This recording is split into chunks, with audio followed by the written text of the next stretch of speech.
जय राधा रमण हरि बोल, जय जय राधा रमण हरि बोल, जय राधा रमण हरि बोल, जय राधा रमण बोलिए भक्तवत्सल भगवान की। तरबूज उन्होंने देखा तो मन में आया कि पहले सीजन का तरबूज है, बड़ा मीठा होगा, अपने गोपाल जी के लिए ले आए। और सोचा शाम को जब उत्थापन भोग लगेगा तो इसको भोग में रख देंगे। मंदिर के बाहर जगमोहन में, बरामदे को जगमोहन हमारे ब्रज में बोलते हैं, वहां रख करके वो यमुना स्नान करने चले गए और लौट के आए तरबूज लाए। अब उनको बड़ा दुख हुआ, कोई ले गया तरबूज। पहली बार में भोग लगाता ठाकुर जी को, उनको कितना सुख मिलता, लेकिन कोई राहगीर ले गया होगा। लेकिन जैसे ही मंदिर के कपाट उन्होंने खोले तो क्या देखा, ठाकुर जी के संपूर्ण श्रीअंग पर तरबूज लगा है। उन्होंने कहा इतना भी सब्र नहीं हुआ तुम्हें, मैं आता छोटे छोटे अमनिया करता तब आपको बदलाता। तब ठाकुर जी ने कहा तुम इतने भाव से लेकर के आए थे कि मैं फिर रुक नहीं सका। तुम्हारे भाव की सात्विकता और पवित्रता देख करके फिर मेरे से प्रतीक्षा नहीं हुई, इसलिए मैं इस तरबूज को ले आया। तो क्या भगवान तरबूज के भूखे हैं? नहीं। वो तरबूज लाने के पीछे जो उस भक्त का भाव है, भगवान उस भाव के भूखे हैं। भावग्राही जनार्दन, भगवान कहते हैं भाव का भूखा हूं मैं और भाव ही बसता रहे।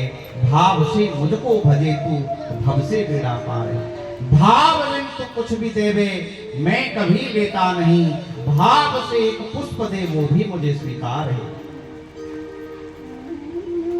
हमारा भाव तो संसार से जुड़ा हुआ है, कितना प्रेम करते हैं।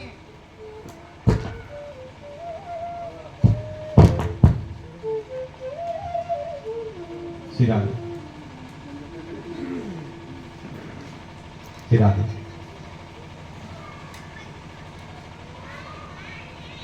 हमारा प्रेम तो संसार से है, भगवान से प्रेम कहाँ है? वो तो एक क्रिया कर रहे हैं कि चलो घर में ठाकुर जी हैं तो इनको अगरबत्ती दिखा दो, भोग लगा दो। प्रेम अलग विषय है।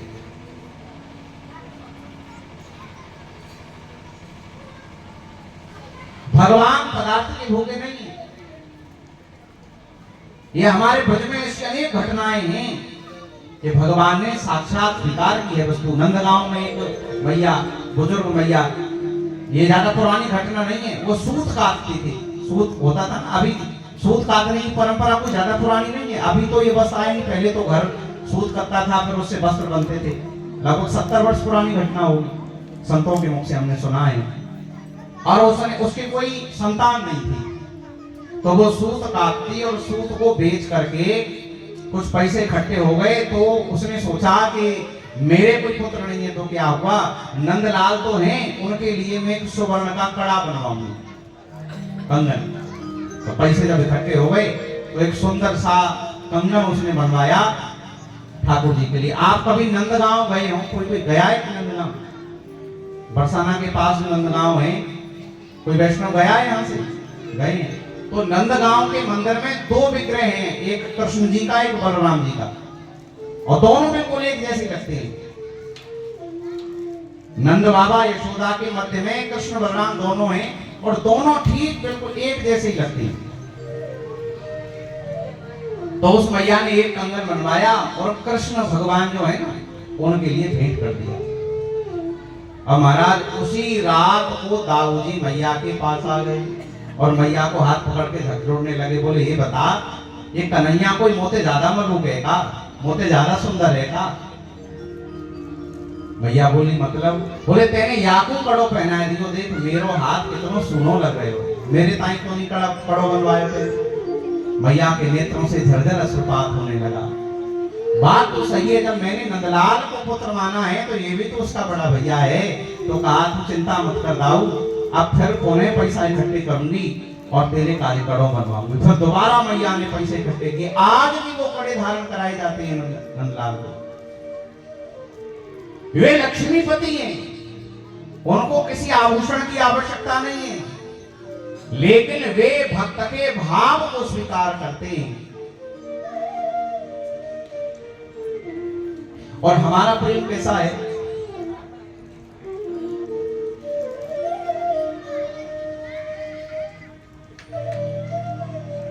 प्रेम वो होता है जहां प्रेमास्पद का अकारण चिंतन हो, अहिर्निश चिंतन हो, वो प्रेम है। यहां का जीव मात्र का कल्याण है भगवान से प्रेम करने में, लेकिन वो प्रेम निष्काम होना चाहिए। उस प्रेम में कोई कामना नहीं होनी चाहिए। और हम तो पूरी लिस्ट लेकर के जाते हैं कामनाओं हैं। हम तो इसीलिए जय जगदीश हरे गाते हैं कि सुख संपत्ति घर आवे कष्ट मिटे तन का। इसीलिए तो जय जगदीश हरे करते हैं। तौल लो अपने मन में कि तुम भगवान से कितना प्रेम करते हो। प्रेम में कोई मांग नहीं होती है। जैसे हम प्रेम करते हैं ना, केवल उसके सुख का चिंतन होता है, उससे कुछ मांगा नहीं जाता है। और यहाँ तो पहले पूरी लिस्ट बनाते हैं, तब एक लोटा जल चढ़ाते हैं, हमारा ये भी काम कर दो।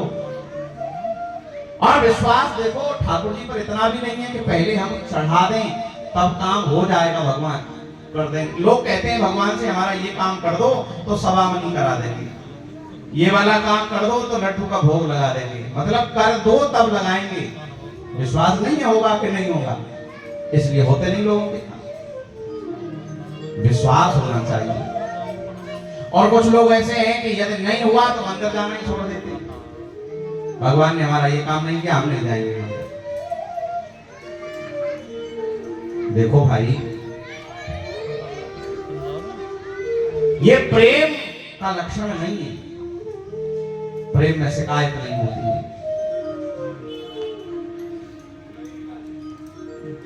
कभी कभी क्या होता है, हमने अपने मन का कुछ मांगा, भगवान ने हमें नहीं दिया, तो इसका मतलब यह है कि भगवान हमारा हित चिंतन नहीं करते। नहीं, भगवान के समान हमारा कोई हितैषी नहीं है। इस संसार में सबसे हितैषी कोई है हमारा तो वो प्रभु ही है। आप ऐसे समझ लो, संसार में माँ होती है, बालक की हितैषी होती है। किसी बालक को बुखार आ जाए और बुखार में बालक मांगे आइसक्रीम, भैया देगी उसे? बताओ, कितना भी मांगे। और बालक सोचे कि मैया मुझसे प्रेम नहीं करती, कह भी देती है तो मुझसे प्रेम नहीं करती, और मैं जब भी कुछ मांगता हूं तो मुझे देती नहीं।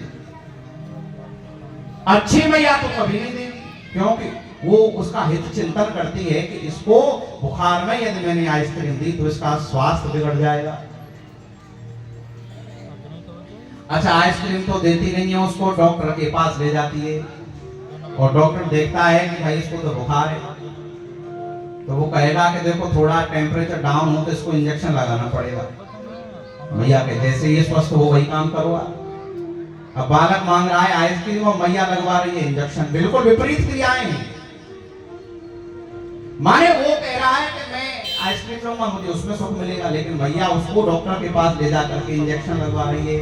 लेकिन आप बताइए, हित आइसक्रीम देने में है कि इंजेक्शन लगवाने में? इंजेक्शन। माने हमने जो कुछ मांगा भगवान से उसके बिल्कुल विपरीत हमें कभी मिल गया, तो ये नहीं सोचना चाहिए कि भगवान हमारे हितैषी नहीं है। ये सोचना चाहिए अवश्य उस कार्य में हमारा हित नहीं होगा, इसलिए भगवान ने हमें वो वस्तु नहीं दी। हम तो तात्कालिक सोचते हैं ना, लेकिन भगवान तो बहुत आगे का सोचते हैं। भक्ति में निष्कामता होनी चाहिए,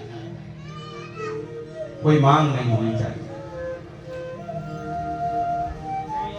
अच्छा, वैसे भी आप एक बात सोचिए, यदि आप भगवान से कुछ मांग रहे हैं तो इसका मतलब आप भगवान को भगवान नहीं मान रहे। यदि आप भगवान को भगवान मान रहे हैं तो आपको ये पता होना चाहिए कि भगवान तो अंतर्यामी है। वे सबके हृदय में बैठ करके सबकी आवश्यकताओं को जानते हैं, फिर उनको कहना क्या? वे तो जानते हैं इसको क्या चाहिए। और जो चाहिए इसमें इसका कल्याण है तो दे भी दे, बिना मांगे दे देती है। अच्छा एक बात बताइए, अभी जो आपको प्राप्त है क्या ये सब आपने मांगा है? नहीं मांगा ना, दिया है कि नहीं उन्होंने? बिना मांगे दिया है। तो जिसमें तुम्हारा कल्याण होगा वो बिना मांगे देंगे। ऐसी बात नहीं है कि तुम भगवान से मांगोगे तभी भगवान तुम्हारा ध्यान रखेंगे, नहीं नहीं, नहीं मांगोगे तो ज्यादा ध्यान रखेंगे। आप ऐसे समझ लीजिए, किसी माँ के 3 संतान हैं और तीनों का स्वभाव अलग अलग है, होता ही है। एक बेटा तो ऐसा है कि जब उसको भूख लगती है तो अपने आप रसोई में जाता है, अपने आप प्लेट लगाता है और भोजन कर लेता है। अच्छा दूसरा ऐसा है कि जब उसे भूख लगती है तो वो स्वयं तो नहीं जाता, लेकिन मैया से कह देता है, माँ मुझे भूख लगी है, थाली लगा के दो, तो मैया थाली लगा के दे देती है। और तीसरा ऐसा है कि न तो स्वयं खाता है न मैया से कहता है। अब आप बताइए कि माँ को सबसे ज्यादा चिंता किस पुत्र की होगी? किसकी होगी? पहले की, दूसरे की कि तीसरे की? तीसरे की। क्यों होगी? क्योंकि मैया जानती है कि न तो ये स्वयं लेकर के पाता है और न ये कभी मुझसे कहता है, कहीं संकोच में ये भूखा नहीं रह जाए। तीनों पुत्र यदि एक साथ घर में आए तो सबसे पहले मैया थाली लगा करके उसी पुत्र को देगी जो कभी मांगता नहीं है, और उसको भूख होगी 2 रोटी की तो 1 रोटी और देगी। क्यों? कहीं संकोच में ये भूखा नहीं रह जाए। तो भगवान से जो कभी कुछ नहीं चाहता है ना, भगवान सदैव उसके हित चिंतन में रहते हैं। ऐसी बात थोड़ी है कि भगवान से हम मांगेंगे तभी भगवान हमें देंगे। हमें जो कुछ प्राप्त है वो कहां हमने मांगा है, और मांगा ही नहीं है, उसके योग्य भी हम नहीं है। आप बताइए, जो कुछ हमको प्राप्त है क्या उसी अनुपात में हम भगवान का भजन करते हैं क्या? जो हमको मिला है क्या उसी अनुपात में हम भगवान का भजन करते हैं क्या? नहीं, ये भी तो भगवान ने बिना मांगे ही दिया है। निष्कामता भक्ति की पहली शर्त बताई, भक्ति में निष्कामता हो। यही भाव होना चाहिए, भगवान से यही कहो, अब कछु नाथन चाहिए मोरे, अब कछु नाथन चाहिए मोरे, दीन दयाल अनुग्रह तोरे, दीन दयाल अनुग्रह तोरे, अब कछु नाथन चाहिए मोरे, अब कछु नाथन चाहिए मोरे। भगवान से कहो कि हम कुछ नहीं चाहिए, जो आपको देना है दो, और जो लेना है वो ले भी सकते हैं, क्योंकि उनका देना भी अच्छा होता है और लेना भी अच्छा होता है। कुछ वो छीनते भी है ना, तो उसमें यही सोचना चाहिए कि इसमें हमारा हित नहीं होगा, इसलिए भगवान ने हमको नहीं दिया या देकर के ले लिया।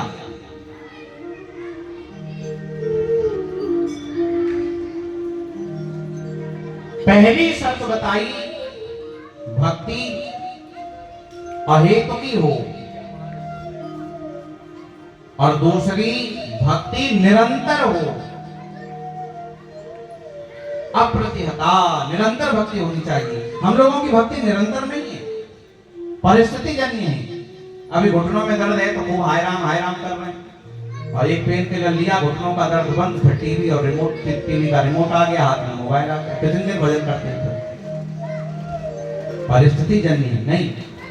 कोई भी परिस्थिति हो, अनुकूल हो प्रतिकूल हो, सब में भगवान का स्मरण हो, वही बाधा रहित भक्ति है, तैल धारावत भक्ति हो, निरंतर भक्ति हो। ये उत्कृष्ट भक्ति का स्वरूप है। सूत जी कह रहे हैं, सोनकाद ऋषियों, अहेतुकी और अप्रतिहता भक्ति से जीव का परम कल्याण होता है, और इसमें कोई बंधन नहीं है, सब कर सकते हैं इसको। चाहे कोई ब्राह्मण है, क्षत्रिय है, वैश्य है, शूद्र है, गृहस्थी है, ब्रह्मचारी है, वानप्रस्थी है, सन्यासी है, स्त्री है, पुरुष है, और तो और जड़ है, चेतन है। राम जी कहते हैं नार पुरुष सचराचर कोई चर है अचर है। आप कहेंगे कि पशु कैसे भक्ति कर लेगा? हमारे वृंदावन में करते हैं। वृंदावन में महाराज पशु पक्षी भी भक्ति करते हैं। वृंदावन में महाराज वृक्ष लता भी भक्ति करती हैं। आपने दोहा सुना होगा, वृंदावन के वृक्ष को मर्म न जाने कोई, डाल डाल और पात पात पे राधे राधे हो। आज भी ब्रज में ऐसे वृक्ष हैं जिनकी छाल आप उतारिए तो उसमें राधा नाम अंकित आता, आज भी है।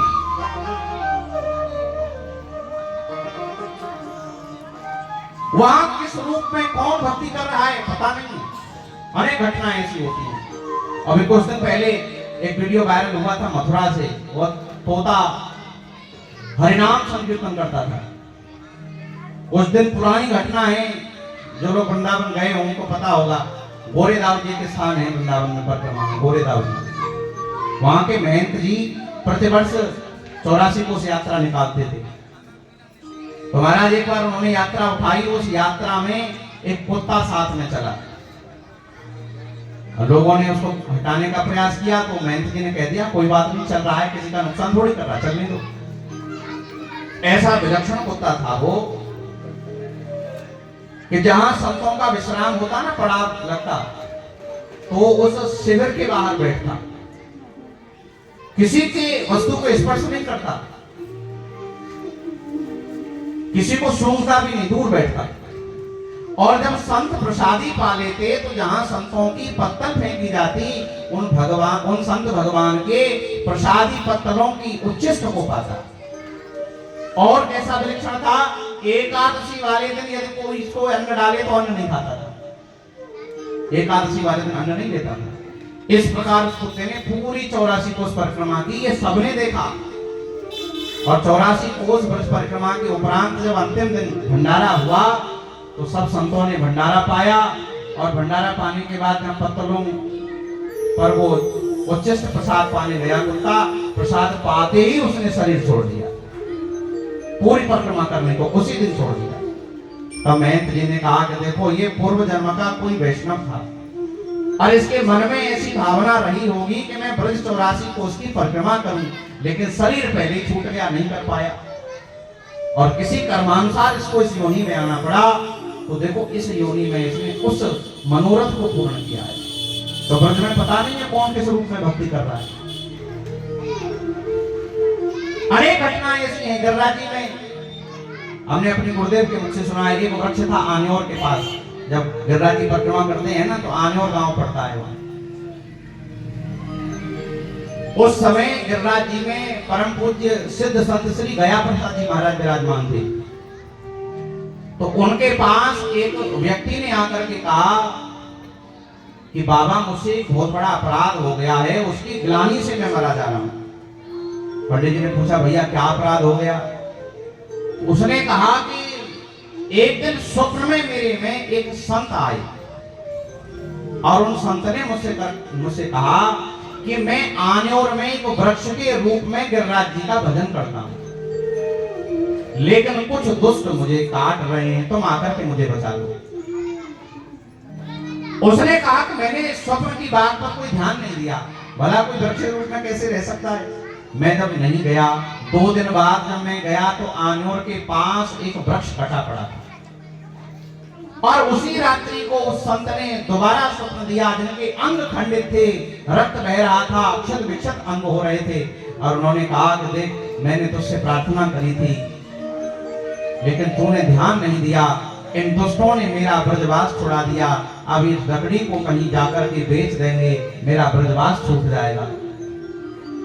उस व्यक्ति ने कहा कि मैं घबरा करके आपके पास आया हूं, अब मुझे ग्लानि हो रही है, मैंने संत की रक्षा नहीं की, अब क्या किया जाए। तो गया प्रसाद जी ने उसको समाधान बताया कि तुम उस लकड़ी को लो और उसके सुंदर सुंदर खिलौने बनवाओ और खिलौने बनवा करके श्रीनाथ जी के मंदिर में पधरा दो और जो लकड़ी बचे उसको श्रीनाथ जी की रसोई में भेज दो, उसे भोग बन जाएगा। तो उन्होंने वो लकड़ी ली, उसके सुंदर खिलौने बनवाए और श्रीनाथ जी के मंदिर में पधराए गोवर्धन नाथ के में, और वो लकड़ी कुछ भोग के लिए दी। तो रात्रि में पुनः संत ने दर्शन दे करके कहा कि अब तो तुमने खिलौनों के रूप में मुझे मंदिर में प्रवेश करा दिया है, अब तो मैं ठाकुर जी के मंदिर में प्रवेश कर गया हूं।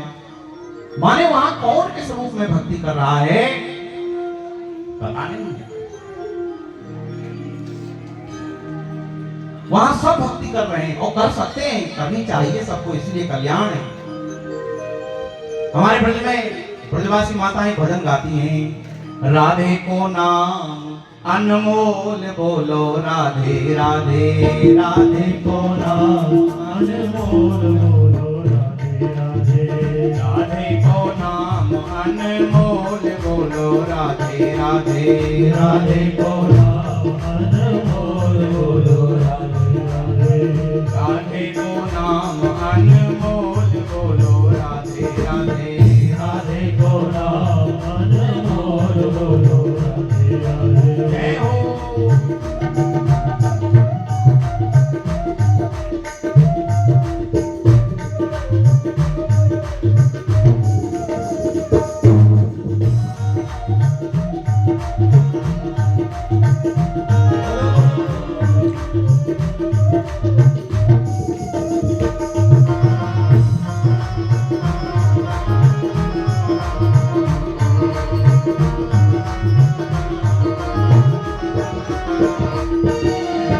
ब्रह्मा भी बोले राधे, विष्णु भी बोले राधे, ब्रह्मा भी बोले राधे, विष्णु भी बोले राधे, ब्रह्मा भी बोले राधे, विष्णु भी बोले राधे, ब्रह्मा भी बोले राधे, विष्णु भी बोले राधे, शंकर के डमरू से आवाज आवे राधे राधे, शंकर के डमरू से आवाज आवे राधे राधे, राधे को नाम बोल बोलो राधे राधे, राधे को नाम अनमोल बोलो राधे राधे।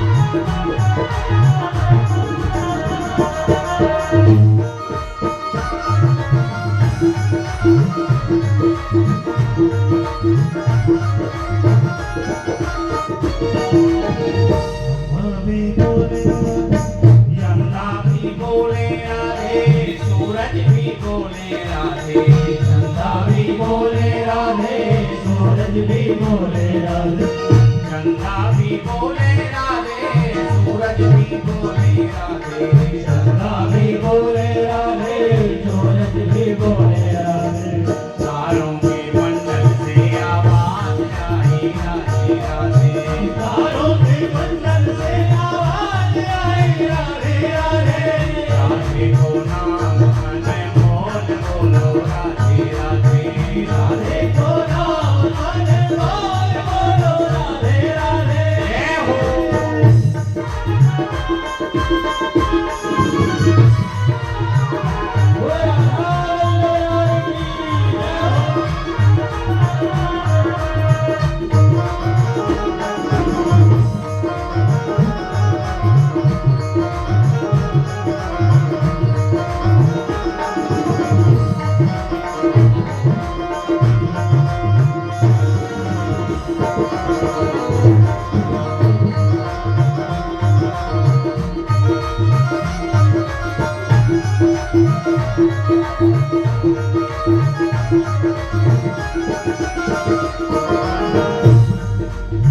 गंगा भी बोले राधे, यमुना भी बोले राधे, गंगा भी बोले राधे, यमुना भी बोले राधे, गंगा भी बोले राधे, यमुना भी बोले राधे, गंगा भी बोले राधे, यमुना भी बोले राधे, सरयू की खाल से आवाज आई राधे राधे,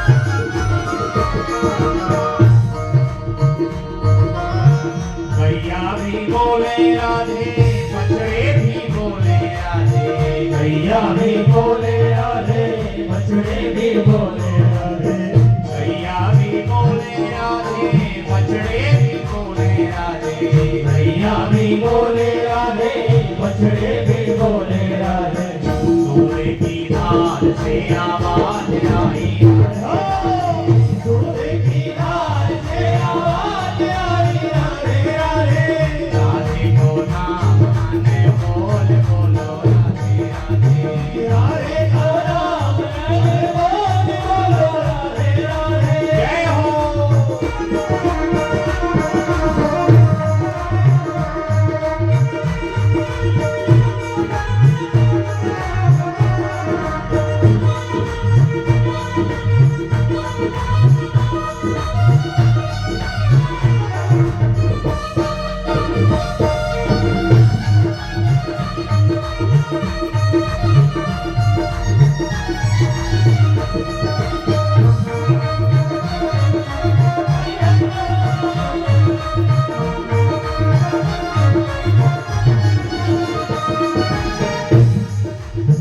गोपी भी बोले राधे वाले भी बोले राधे गोपी भी बोले राधे वाले भी बोले राधे गोपी भी बोले राधे वाले भी बोले राधे गोपी भी बोले राधे वाले भी बोले राधे ब्रज की सब गलियों से आवाज आई राधे ब्रज की सब गलियों से आवाज आई राधे राधे राधे को नाम आने बोल बोलो राधे राधे राधे को नाम आने बोल बोलो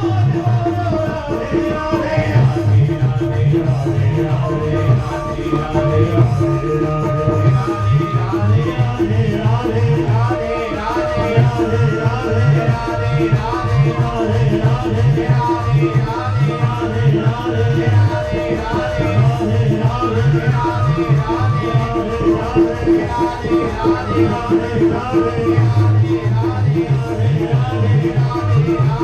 राधे राधे राधे राधे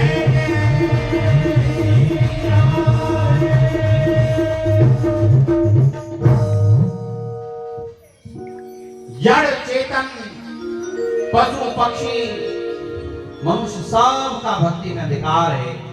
राम जी कहते हैं नारी पुरुष सचराचर कोई, और भगवान से प्रेम करने में ही जीव का आत्यंतिक कल्याण है। सूत जी कह रहे हैं आपने पहला प्रश्न किया जीव मात्र का कल्याण किसमें है? जीव मात्र का कल्याण है मुझसे प्रेम करने में, भगवान से प्रेम करने में, लेकिन वो प्रेम निष्काम और निरंतर होना चाहिए।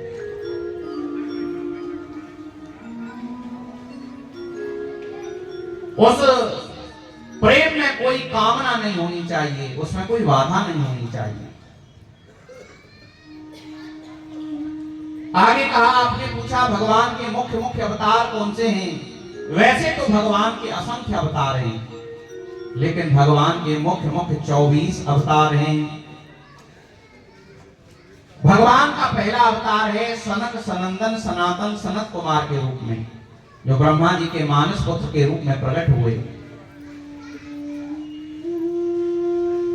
दूसरा अवतार भगवान का जो है वो बराह के रूप में है, शूकर के रूप में। धरती का उद्धार करने के लिए भगवान ने ब्रह्मा जी के नासिका विवर से बराह के रूप में अवतार लिया।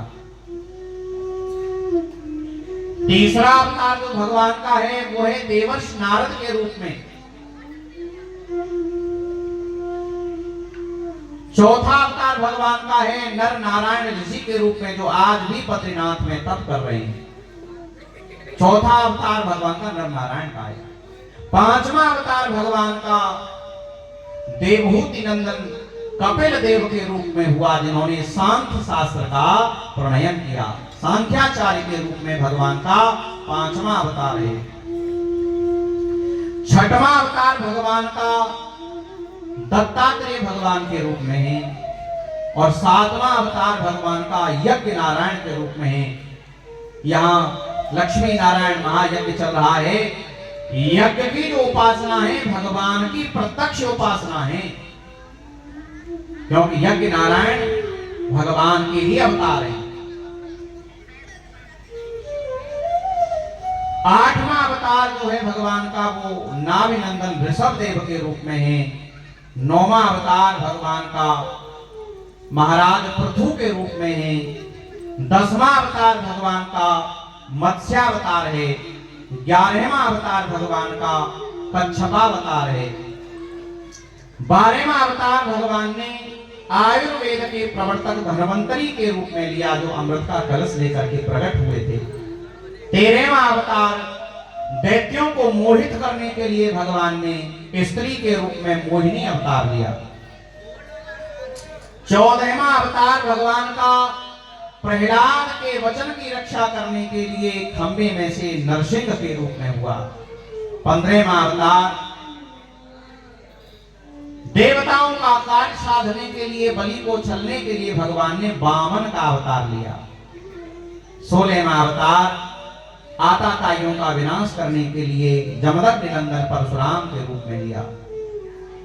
17वां अवतार वेदों का विभाग प्रसार करने के लिए, पुराणों की रचना करने के लिए, समाज को ज्ञान प्रदान करने के लिए भगवान ने वेद व्यास के रूप में 17वां अवतार लिया। 18वां अवतार धर्म की रक्षा, मर्यादा का संरक्षण करने के लिए दशरथ नंदन भगवान श्री रामचंद्र के रूप में लिया। 19वां अवतार श्री कृष्ण के अग्रज बलराम के रूप में भगवान ने लिया। 20वां अवतार भगवान का श्री कृष्णावतार है। 21वां अवतार इसी कलयुग में बुद्धावतार के रूप में हुआ और 22वां अवतार कलयुग के अंतिम चरण में कल्कि के रूप में होगा। 22 अवतारों के अतिरिक्त 2 अवतार और हैं, श्री हंस अवतार और हयग्रीव अवतार। इस प्रकार ये भगवान के 24 अवतार हैं। और देखिए यहां भागवत जी ने एक बड़ी सुंदर बात कही है कि जो इन 24 अवतारों का प्रातः और सायं स्मरण कर लेता है वो व्यक्ति समस्त दुखों से मुक्त हो जाता है। यहां लिखा है जन्म गुह्यम भगवतो एतत् प्रियतो नर सायं प्रातः गृणन् भक्त्या दुःख ग्रामान् विमुच्यते। दुख नाश का कितना सुंदर उपाय भागवत जी बता रही हैं। 24 अवतारों का स्मरण कर लो तो सब प्रकार के दुखों से मुक्त हो जाओगे।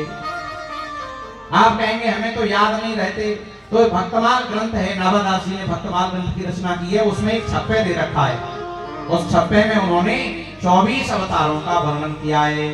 जय जय मीन बराह कमठ नर हरि बलिवामन परशुराम रघुवीर कृष्ण कीरति जग पावन बुद्ध कल्कि अरु व्यास पृथु हरिहंस मनवंतर यज्ञ ऋषभ हयग्रीव ध्रुव वरदेन धनवंतर बद्रीपति दत्त कपिल देव श्री सनिकादिक करुणा करो 24 रूप लीला रुचिर श्री अग्रदास पुर पद धरो। इस छप्पे का जो प्रतिदिन प्रातः काल और सायं पाठ करता है वो सब प्रकार के दुखों से मुक्त हो जाता है। वैसे तो जगते ही 24 अवतारों का स्मरण करना चाहिए और सोते समय भी 24 अवतारों का स्मरण करना चाहिए।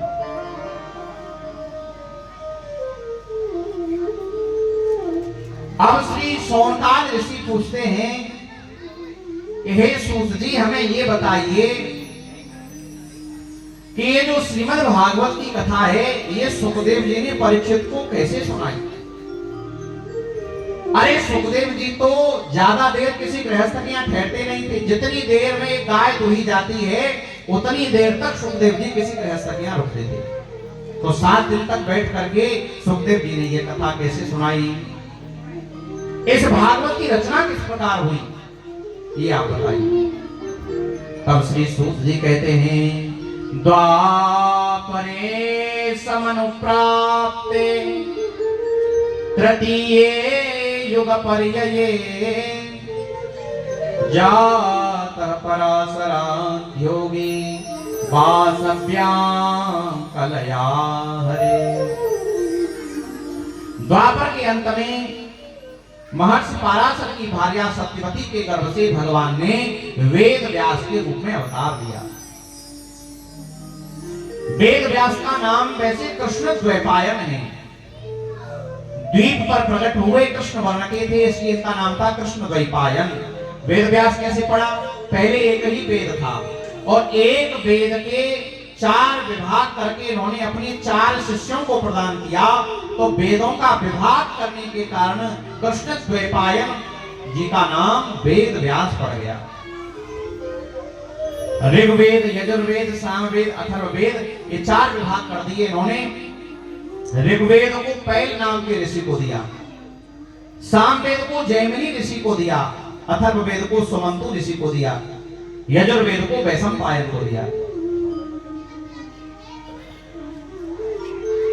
4 विभाग कर दिए वेद के। फिर इनको लगा कि वैदिक जो भाषा है, वैदिक ज्ञान जो है वो सबके लिए सुगम नहीं है।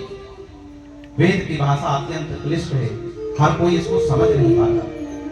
वेद में सबका अधिकार भी नहीं है। तो अब क्या किया जाए कि वेद का ज्ञान सबको उपलब्ध हो, उसके लिए क्या किया जाए? तो इन्होंने फिर वेद का सरलीकरण करके पुराणों की रचना की। पुराण सब कोई पढ़ सकते हैं, पुराण का जो अध्ययन है वो सबके लिए है, सब कर सकते हैं, सबका अधिकार है पुराण में, और भाषा भी सरल है। धीरे धीरे इन्होंने 17 पुराणों की रचना कर दी, फिर भी मन को संतोष नहीं हुआ। तब इन्होंने ऐतिहासिक ग्रंथ की रचना की, जिसको महाभारत कहते हैं।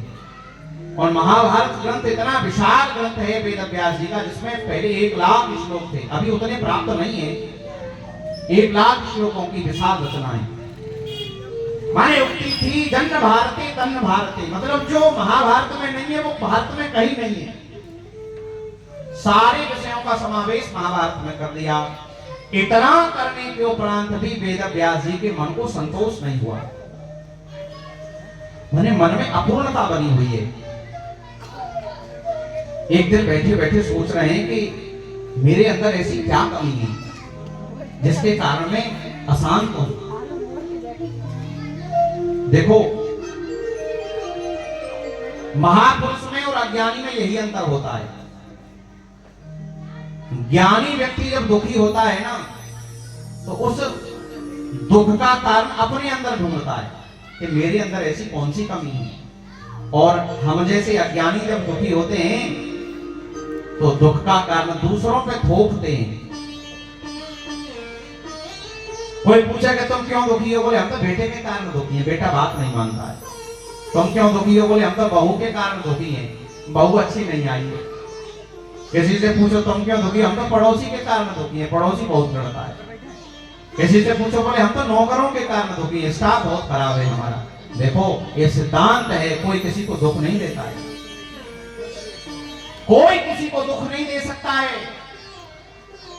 ये दुख और सुख जो मिलते हैं ना, वो हमारे प्रारब्ध और कर्मों के अनुसार मिलते हैं। कौन काऊ सुख दुख कर दाता, निज कृत कर्म भोग सब भ्राता। रामचरितमानस में लक्ष्मण जी कहते हैं निषाद राग से। हमें लगता है कि इसके कारण दुखी हो रहे हैं, वास्तव में वो कारण तो उत्पन्न कर सकता है, लेकिन हमें दुखी नहीं कर सकता। दुखी तो हम अपने कारण होते हैं।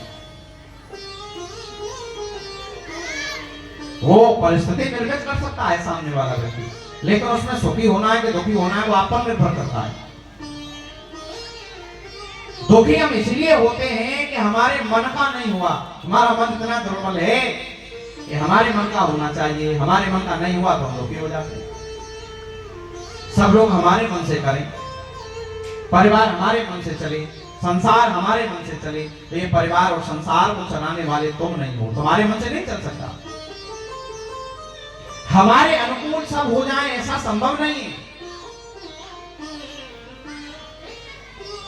माने हम जा रहे हैं किसी पथरीले मार्ग पर और हम चाहें कि इस मार्ग से सारे कंकड़ पत्थर निकल जाएं, ऐसा संभव नहीं है। संभव ये है कि तुम अपने पैरों में चप्पल डाल लो, जिससे वो पथरीला मार्ग तुम्हारे लिए अनुकूल हो जाए। पूरे मार्ग के कंकड़ नहीं हट सकते, लेकिन तुम्हारे पैरों में चप्पल आ जाने से वो कंकड़ तुम्हें कष्ट नहीं देंगे। तुम्हें स्वयं को बदलना है। संसार तुम्हारे अनुकूल नहीं बनेगा, किसी के अनुकूल नहीं बना है संसार। और हम लोग दुखी हो जाते हैं, बेटा हमारी बात नहीं मानता है, बहू हमारे अनुकूल नहीं है। अरे नहीं है तो नहीं है, क्या कर सकते हैं उसमें। आप किसी को समझाने का प्रयास करो, एक बार समझाओ मान जाए अच्छी बात है, दूसरी बार समझाओ मान जाए अच्छी बात है, तीसरी बार समझाओ मान जाए अच्छी बात है, उसके बाद भगवान पर छोड़ दो। समझ लो कि भगवान कुछ और ही चाहते हैं। नरसिंह जी कहते हैं, घर के प्राणी कहो न माने, मन मन खुशी मनाऊं, तेरी मन चाही मैं प्यारी मैं क्यों टांग अड़ाऊं, महाराज गिरधर लाल थारो नचायो नाची। घर के प्राणी कहना नहीं मानना, इसका मतलब ये है भगवान की राजी कुछ और है और मैं उसमें जबरदस्ती टांग अड़ा रहा हूं। तेरी राजी जैसी है, सब लोग हमारे अनुकूल नहीं हो सकते, और हम चाहते हैं हमारे मन से हो, हमारे मन से नहीं हुआ तो बड़ा क्रोध आता है। यह मन के मुताबिक हो जाए यही कामना तो हमें दुख देती है। महाराष्ट्र में एक संत हुए हैं, एकनाथ जी महाराज, जीवन में कभी क्रोध नहीं किया, कभी क्रोध नहीं किया। उनके चरित्र को सुना है संतों के मुख से। एक बार माघ की शीतकाल में गोदावरी नहा करके आ रहे थे और मार्ग में एक यवन बैठा था। जैसे स्नान करके आए गोदावरी से, ठंड का महीना है, उस यवन ने एक नाथ जी के ऊपर थूक दिया। अच्छा, चाहते तो प्रतिकार कर सकते थे, लेकिन कुछ कहा नहीं, दोबारा लौट करके गोदावरी स्नान करने आए। और चाहते तो मार्ग बदल सकते थे, देख लिया कि बैठा है उसी मार्ग से दोबारा गए, उसने दोबारा थूक दिया, दोबारा स्नान करने चले गए। फिर देखे हैं कि वहीं बैठा है, फिर उसी मार्ग से गए, तीसरी बार थूक दिया। आपको आश्चर्य होगा, उस यवन ने 100 बार थूका और 100 बार बार बार गोदावरी स्नान करके आते, लेकिन उससे कहा नहीं कुछ। लेकिन संत दर्श जिन्हें पातक डरहि, संतों का दर्शन करने से पाप नष्ट हो जाते हैं। नारद भक्ति सूत्र में लिखा है, महत् संगस्त दुर्लभो अगम्यो अमोघश्च। पहले तो महापुरुषों का दर्शन बड़ा दुर्लभ होता है और हो जाए तो अमोघ होता है। बार बार जब एक नाथ जी का दर्शन उस यवन ने किया तो उस यवन का हृदय भी परिवर्तित हो गया, चरणों में गिर गया।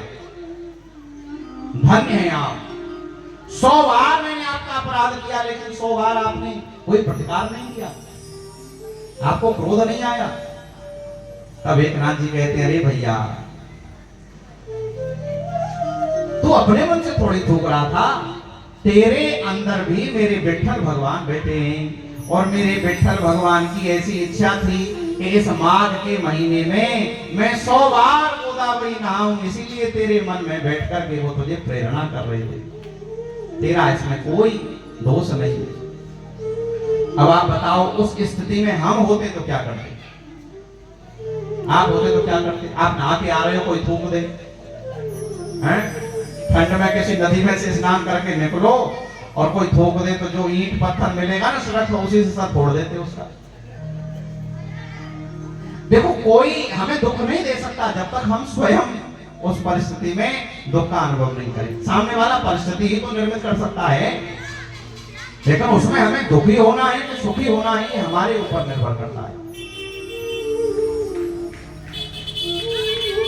और हमने अपने आप को इतना दुर्बल बना रखा है, अपने मन को इतना अनियंत्रित कर रखा है कि थोड़ी सी विपरीत परिस्थिति होने पर हम डगमगा जाते हैं, क्रोध आ जाता है।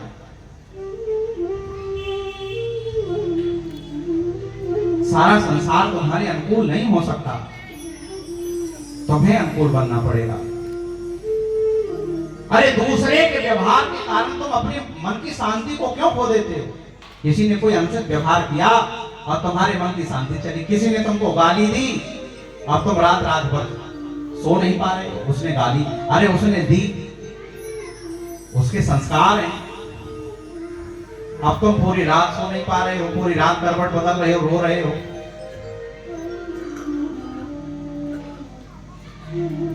कोई हमारे कर्मों का वाहक हो सकता है, हमें दुख नहीं दे सकता। हमारे कर्म ही हमें दुख देते हैं।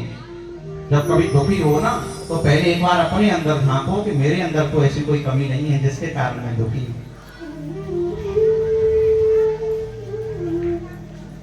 बेटा बात नहीं मानता इसलिए रो रहे हो, अरे एक बार ये सोच करके देखो कि मैंने ये अपेक्षा ही क्यों की कि ये मेरी बात माने। क्यों? इस संसार को मैं नहीं चला रहा, इस संसार को तो चलाने वाला कोई और है।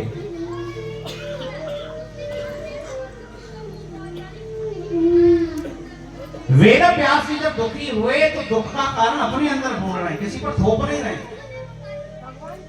मेरे अंदर ऐसी कौन सी कमी है जिसके कारण मैं दुखी हूं। और फिर उनके मन में आया कहीं ऐसा तो नहीं है कि मैंने परमहंसों को प्रिय लगने वाले भागवत धर्म का निरूपण नहीं किया, क्या इसलिए मैं दुखी हूं? लेकिन ये बात मुझे बताए कौन कि मैं किस कारण दुखी हूं। देखो, यह तुम अपने जीवन में सुधार चाहते हो, यदि तुम अपने जीवन में उत्कर्ष चाहते हो, तो तुमसे जो श्रेष्ठ व्यक्ति हैं उनसे अपनी कमी पूछो, उनसे अपनी प्रशंसा सुनने की अपेक्षा मत रखो। लोगों को सब जगह अपनी प्रशंसा सुनने की अपेक्षा रहती है, लेकिन नहीं, जो तुमसे श्रेष्ठ व्यक्ति हैं, जो तुमसे ज्ञानी हैं, उनसे कहो प्रशंसा करने के लिए तो और लोग हैं। आप ये बताओ कि हमारे अंदर कमी कौन सी है। और जिसको अपनी कमी सुनना आ गया ना, वो जीवन में उत्कर्ष कर सकता है। लेकिन हमको सबसे बड़ा व्यक्ति वही लगता है जो हमारी कमी निकालता है, लेकिन कमी निकालने वाला व्यक्ति हितैषी होता है। श्रेष्ठ व्यक्तियों से प्रशंसा नहीं सुननी चाहिए। श्रेष्ठ व्यक्तियों से प्रशंसा सुनने से पुण्य नष्ट होता है। इसलिए शास्त्रों में लिखा गया है कि गुरु को अपने शिष्य की प्रत्यक्ष प्रशंसा और पिता को अपने पुत्र की प्रत्यक्ष प्रशंसा नहीं करनी चाहिए, पुण्य नष्ट होता है। सुननी भी नहीं चाहिए। श्रेष्ठ जनों से तो अपनी कमी सुनो, हमें क्या कमी है। और जिसको अपनी कमी सुनने की आदत है, कमी सुनने का अनुभव है, तो उसका उत्कर्ष होगा। आज वेदव्यास जी सोच रहे हैं मेरे अंदर अवश्य कोई कमी है जिसके कारण मेरा मन खिन्न है, लेकिन ये मुझे बताए कौन। और उसी समय नारद जी का आगमन हो गया और नारद जी अपने वीणा पर भगवान के मधुर नामों का उच्चारण करते हुए वेदव्यास जी के पास आए। श्रीमन्नारायण नारायण नारायण, श्रीमन्नारायण नारायण लक्ष्मी नारायण नारायण नारायण, नारायण नारायण नारायण, वंदे नारायण नारायण नारायण, वंदे नारायण